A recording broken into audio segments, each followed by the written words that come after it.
Mhm. thing. So, did you grow up in the Hudson Valley, or where were you No, my born? parents are from New York. I grew up primarily South America, New York area, Connecticut, but not in the Hudson Valley. So, So, um, like, how long have you lived in? Like, have you moved to the Hudson Valley mhm. since? I moved to Poughkeepsie in January of 1995, so I've been here 13 years. Oh, So, but as I say, my family, my ancestry was from the New York area in general, so it was kind of like coming home. I spent 15 years, 14 or 15 years in Eastern Connecticut, and that was culturally somewhat different because the culture's a little bit different out there, and I never really quite fit in. Moved back here and felt like, oh no, I'm fitting in a lot better. hmm. So you like the community of like the Hudson River Valley and everything? Yes, absolutely. I love this area. My wife and I bought a house and we're just going to stay here. We plan on retiring here. So, which is nice after moving around so many times. My wife said, "You've got the one house and you're going to stay here." hmm. So, And is your like I know you're the like a member of the board, but do you have like a like what's your profession? I'm actually a professional father. I have had 9 living children, of which I have 7 surviving, and that basically has been my entire profession for over 30 years. I need to work really double income since my wife has to be home taking care of the kids.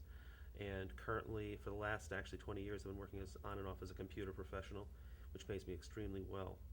But I actually feel like I'm going to my job to get away from the family, and that's like kind of going on vacation. I mean, if I had my druthers, I'd be a teacher, but I cannot afford the pay cut. And this is the same thing I tell everybody else that I meet who ask, what do I do? I'm a professional father, and I slum it working on my hobby as a computer programmer. So that's my perspective on it. Mm-hmm. And, Hmm? sir, Yeah, sure, that's fine. I can.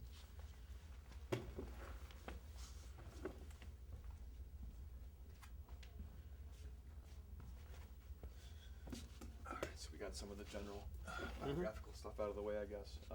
Mhm. Actually, I should add, currently I'm employed by Edison Schools, Inc., which is a for-profit school corporation. I work on the Lawson Financial Services, Lawson Financials, which is a computer program that runs the financials. I don't work for anything school-related. And basically, I'm maintaining a back-office financial system. I've been working specifically with Lawson for 6 years. 6 years, actually 8 years now, and been working general with financial computer software for about 25 years, because that's where the money is in computer programming these days. Sure, So that's what I'm specifically doing. I'm taking a vacation day today. sure. Okay. So, Um, Start talking a little bit about your involvement with the Walkway Over the Hudson project. And I know, how long have you been a board member of the Walkway project? I was only a board member for about 7 months. 7 months. And are you currently or no? No, not at all. But there's a reason why you're talking to me, and I know Fred wanted you to talk to myself and Denny Evil. Okay. Could you elaborate on that? That gets into, you'll want to go through these other questions before I get into that, because otherwise I'll end up telling my story. That's going to be taking quite a while. Okay. We don't technically have to stick to the script, just so Okay. you know. But All right, well, if you want to, get some of this information out of the way first, we can. Right. What role do I feel the bridge has played for the community region?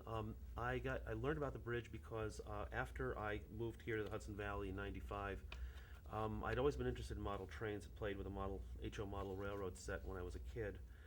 Tried to put the set back together again when I moved to Eastern Connecticut, and found I was very frustrated with it. Gave it all away. I said, if I ever get into trains again, I'll get into N scale, which is small enough to collect. Came here to the valley. It was Christmas 1995. I found a few N-scale model railroad sets available at the KBs. They were in the process of getting rid of the trains, but they still sold them. And bought a few sets, began to get into N-scale model railroading. And shortly after I bought my house in Pleasant Valley in 1998, I was looking for a place where I could have a club to join, because after you get to the certain point, you basically have to join a club, because otherwise you get frustrated, you don't know what to do, etc. And found that the Hudson Valley Railroad Society, which has its building is the Hyde Park Station in Hyde Park, New York, just up the river from the Poughkeepsie Highland Railroad Bridge. They have an excellent library that details the railroads of the area, very, very good historically. I'd moved to Pleasant Valley and found that there was a railroad that had gone through about 500 feet away from my house, and I wanted to find out more details about it. It turns out that the the Pleasant Valley station was only the other side of the tracks from our house, so it was quite close. It's actually been preserved by the town of Pleasant Valley, and currently sits up in. It was dragged up the road to West Road School. So that was my interest in it. I joined the club, found out a lot about railroads, and worked as their webmaster. I'd still maintain the website occasionally, updating it with forms for our train show, etc. So I became quite interested, of course, in the local history. I was interested in the railroad bridge as an item of history. I'd read about the bridge being opened by the Walkway organization. I read about the people going out on it. They would say, "Oh, it's really great." And it was like, well, one of these days I'll go over there. And then things began to change in the newspaper. I noticed that it had been shut down and things were not going so well. So we would discuss it once in a while in the in the Hudson Valley Railroad Society. Up in the Hyde Park station. We'd go there Monday nights. We'd call it a work night, but when there's nothing else to do, which is most of the time, we sit around and we talk. Or if we're doing something, we talk. It's basically a great bull session. It's wonderful for older guys to go up. Matter of fact, I'm a little bit young to be a member because I'm still working. Most of the members of the Hudson Valley Railroad Society are retired. Denny Evall is retired, and he has plenty of time on his hands. He's not that interested in modeling. He's part of the club. The club has club members have many different interests, and he's much more interested in historic preservation. He's also more tied into the community since he's been here for most of his life. And so what happened was I was unemployed in 2003. I lost my job in February of 2003, went on unemployment and started looking for work. And at that time, computer jobs they just vanished. I mean, there was nothing. I was told later on by a guy down in New York, he said that the entire summer of 2003, he placed nobody. I mean, absolutely nobody. He said he could have gone on a 6-month fishing trip and made just as much money because half my income's commission, half my income's salary. He says I could have gone on a fishing trip for 6 months and still made the same kind of money. So it was absolutely terrible. So basically I spent the rest of 2003 looking for work. So I had plenty of time on my hands. Well, what happened was in June of 2003, Denny Evall, one Monday night, mentioned that Bill Seppi had been talking to him about joining their board. Now, Denny Evall was and still is treasurer of the Hudson Valley Railroad Society, and Bill Seppi apparently had some people leave his board. We didn't know what was happening at the time. Hudson Valley Railroad Society really wasn't plugged into what was happening with the Walkway organization. So Bill Seppi managed to talk Denny into joining him on his board because he needed more board members.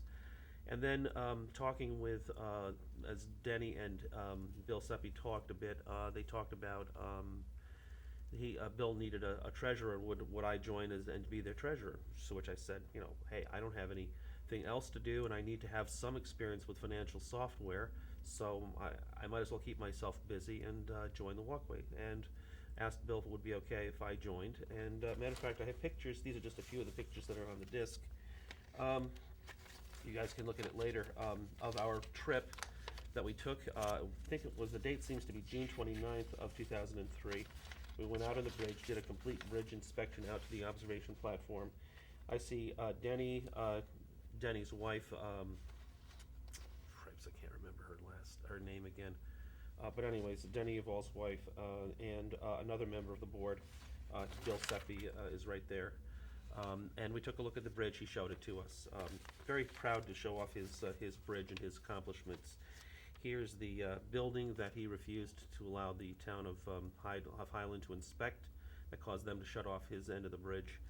The more I learned about it, the more we realized that the Walkway was in a completely dead stop.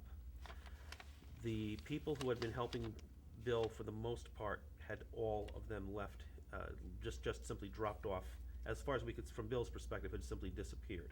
They hadn't disappeared, but we didn't know exactly at the time what was happening. It turns out that Denny Evall and I found ourselves in a very interesting situation. We had come in from the Hudson Valley Railroad Society. Our interest was preservation of the bridge. We were very concerned that the bridge be preserved and that the project move forward. And we said this flat out to Bill. We said, Bill, we don't care what happens, but we are interested in preserving this bridge. Bill was interested in preserving the bridge, but he had this firm statement. He said he was refused to take any kind of public funds. And I mean, absolutely refused. No, I've found out that the federal laws for gasoline taxes, every time you do a gallon of gasoline, it's like 14 cents a gallon. Federal taxes, I think about 5 or 6 cents of every dollar is supposed to be spent on non-highway related projects.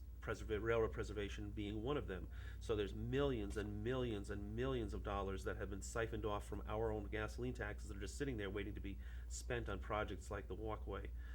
But Bill Seppi absolutely refused to take any kind of public funds, and he was adamant about it. It really became a huge argument between him and many, many other people who are on the in the Walkway organization, because we could look at it and we could see fundraising by going to various fairs was just not making enough money. Now, Bill had practically nobody to help him, so I and a few other people went with him occasionally to some of the various fairs in the area. I remember going to the second or third annual Ginseng Festival over in I think it's north of it's the town north of Hudson. I think it's the town of Catskill, and we made absolutely no money. I mean, it was just simply a waste of our time. But I mean, this was what was happening, was that he was trying to sell stuff. He was trying to organize things. He'd make a few $100s at the most. I remember him over at the Stormville airport trying to sell some stuff. Again, even if he made a few $100s, that was about all that he ever made at any of these things. There was no way that he was going to get the kind of money needed to preserve the bridge. He needed lots more people, lots more money. As time went on, Denny and I found that we began to be contacted by people. Turns out that all these people who had broken away from Bill Seppi had formed a kind of a counter-organization, and they were looking to take over the bridge project.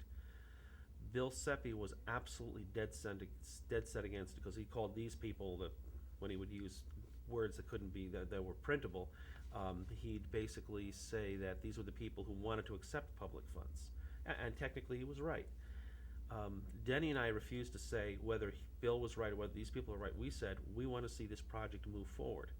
And then we discovered that under the bylaws, there was supposed to be an election done every single year, and there hadn't been an election in about 5 years, at which time, technically, the membership could sue and have the organization either disbanded, or there could be other stuff. What Denny and I discussed when we were talking privately was that basically we didn't want to see Bill Seppi continue with nothing happening at all, because he had every single political organization against him. The city of Poughkeepsie wasn't talking to him. The Dutchess County wasn't talking to him. Town of Highland wasn't talking to him. The Ulster County wasn't talking to him. Bill Seppi had managed to alienate every single organization that he had talked to. He's a very colorful character. He's exactly the right kind of guy to seize the bridge, which is what he did in '92. He was wonderful to get the project started.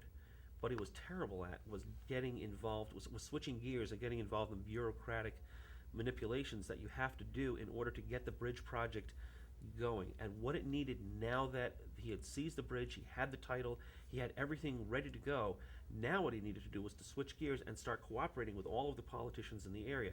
He was just emotionally not able to do it. Now he's a street organizer, and we could see he's really great for doing street fairs and for doing guerrilla community action and stuff like that. Great community organizer, but for where the project needed to go next, Denny and I were looking at it and saying, this is not the right guy. But on the other hand, we didn't want to just, it's hard to tell him up front, especially because he tended to take offense. What I tried to do, and Denny as well, but I had more time to work with Bill because I was unemployed at the time. I tried to work with him as much as possible, work through the finances, make sure the things were running well. He kept the books clean. He did a very good job of keeping the books. I couldn't find anything wrong with the books, and he had always been careful to separate bridge business from personal business, and I myself have no complaints about that.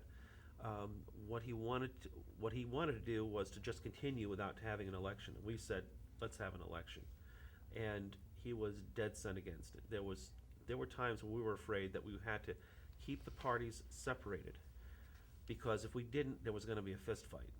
And we basically, Denny and I basically kept a lid on things. We begged the people working with the breakaway faction, which was basically Fred Schaefer's group. We begged them, please, don't make us lawsuit. Keep things calm. We'll work with Bill. We'll get an election going. We begged Bill, please, don't get upset. Keep the motion going. Let's go ahead and put an election together, because otherwise you're going to get sued. And it was difficult to work with both factions, but we basically kind of stood and held things apart for a while until we could get a very, very politically proper kind of change occurring. And the way that we engineered the change was simply to run an election and say to people, do you want to have, we laid out the slate of candidates. Bill Seppi was, to say that he was not happy would be an understatement. But we basically told him, you have no choice, because if you don't have the election, then basically you lose your status as a tax-exempt organization, because you're supposed to have an election within a certain amount of time, and you've defaulted upon it. I'm not clear now what the statutes were, but Bill was absolutely, at the same time that he's frustrated about this, he keeps on trying to figure out some way to keep the town of Highland to inspect his building, because that was one of the big things that kept his building closed, was the fact that that the building was supposedly out of code. Well, actually what it was is Bill just didn't want to have it inspected at all. At the same time, he didn't want to accept federal money, or any kind of federal money. He was also apparently of the opinion that he could build anything he wanted without having it inspected, which was kind of, Denny and I both looked at that. At least my personal opinion is the inspectors are there for a reason. If something's unsafe, you want to know if it's unsafe. They're not out there to kill you. They're just out there to make sure that what you're building is safe and basically provide an official stamp. If you've done a good job, great. If there's something that has to be fixed, you fixed it. You fix it. That's it. Right. Bill wasn't comfortable with the idea of having somebody else inspect his work. As a matter of fact, it turned out later when Bill had been eased out and Fred Schaefer took over the chairmanship, the inspector came in within a month or two, inspected it, gave him a few things that had to be fixed, said you got to fix this, this, and this. Building's still there. They didn't have to do more than just fix a few things. It really wasn't a major issue, except in Bill's mind. So here Denny and I had to keep Bill and a few people who were very loyal to him away from the major faction, which was real. The faction was really against the Bill Seppi's leadership more than the bridge itself. The bridge sells itself. The first time it went out there in June of 2003, it was incredible. Have you had a chance to get out there? No. When you get a chance to get out there, you'll be either terrified or thrilled. There's no middle ground. There's some people who just absolutely refuse to walk across the bridge. You just look at it and they say, that's it, I'm not going out there. And other people walk out there and it's just exhilarating. And so there's nobody anywhere in the Walkway organization who doesn't really want to preserve the bridge. It was an argument over, do we accept public funds because that's the direction it has to move in, or do we continue to not accept public funds, in which case it was going to languish and basically go nowhere. At the time, in 2003, really nothing had happened in 3 years. Absolutely nothing. No inspections. There was no progress being made except occasional brush cutting. There were portions of the property that were running down. Neighbors were complaining about it. Bill had to go out there and either personally take care of something or arrange to have somebody do some work. It was just going from bad to worse. The bridge, another argument Bill Seppi has, is that the bridge doesn't have to be painted. And when I got up close and looked at it, it was very clear that most of the bridge perhaps doesn't have to be painted, but there were definitely sections that needed to be adjusted and needed to be. Any place where there's pooled water tends to rust, no matter how good the steel is. The 1888 steel is wonderful. It's very, very good quality. It doesn't rust well at all. It's very high in silica. It just gets this patina, and then it rusts very, very slowly. The 1906 and the 1916, 1917 steel is much, much worse. It's rusting very quickly, and it looks like give it another 100 years and it'll just basically rust away. But the original 1888 steel is in very good shape. So, but that was also another issue. The bridge had last been painted probably in 1965. You can see traces of the silver there, and it looks like it really needs to be stabilized at some point. Again, Bill is of the opinion you don't have to paint a bridge, and he repeated that so many times. It was pretty apparent that he had a lot of people telling him you've got to paint the bridge. Well, painting the bridge alone is going to take several $1 million, and he couldn't see any kind of way of raising that kind of money. So that was why I think he was arguing the other way. So Denny and I worked very hard with Bill to make sure that we lined up and sent out. I remember working, doing hundreds and hundreds and hundreds of notices of elections, sending out hundreds and hundreds of them. We did an election by mail, which, I mean, Bill absolutely refused to have a public meeting. I think he was afraid of being lynched myself, or of something happening. He was absolutely adamant about having an election by mail. So we sent out hundreds and hundreds of ballots, and then we got hundreds and hundreds of ballots back. Denny and I offered the use of the Hyde Park station as a neutral ground for compiling the ballots. So I think it was in late November. I'm not sure about the numbers because I haven't double checked them, but I believe it was in late November that we had the election, and we did the counting early in December. And we had the counting, as I say, in the Hyde Park station, because we could neither have it at the Walkway offices, which was Bill's territory, or at Fred Schaefer's office, where Denny and I had gone to a few meetings with the breakaway faction. We could see it was clearly the breakaway faction's offices. So we said, look, we're neutral parties here, so why don't you have it in the Hyde Park station? So we set up a few tables in the Hyde Park station, put up the chairs, the whole entire board of what was left of it came in, and we sat down and we counted ballots.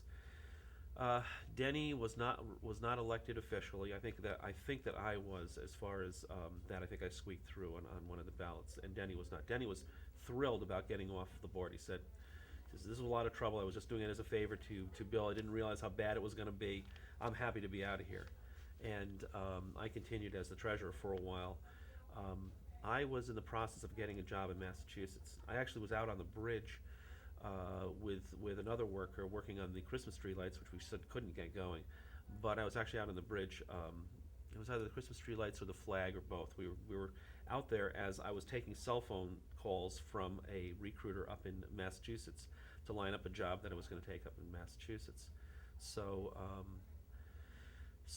when the job came through for Massachusetts, I tendered my resignation and spent one last week working for the Walkway organization as it moved into the new digs over at the current location, the current building. And I was out of there. I was very happy because it was taking a tremendous amount of time, and I felt torn between the time I needed to put into getting the new job going and the time that I needed to put in for the Walkway, and I couldn't do both. I was very happy to work my tail off the last week and turn it over to I think it was somebody Santner, to the guy who took over as treasurer, and that was it. I walked away, and that was like 6 months of involvement: July, August, September, October, November, and January. And in that 6 months, Denny and I basically kept the Walkway organization from collapsing, or from destroying itself, or from going into civil war, and we facilitated the gentle removal of Bill Seppi as chairman and eased the new faction in.